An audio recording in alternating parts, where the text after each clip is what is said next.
ওরে এই না ভুবন ছাড়তে হবে দুদিন আগে পরে, বিধি একই সঙ্গে রেখো মোদের একই মাটির ঘরে।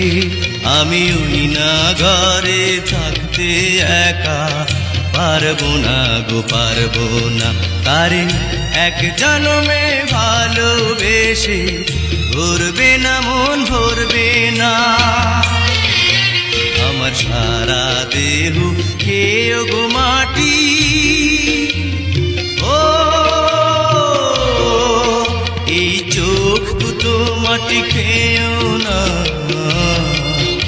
আমি মরে গেলেও তারে দেখার স্বাদ মিটবে না গো মিটবে না, তারে এক জন্মে ভালোবেসে ভরবে না মন ভরবে না।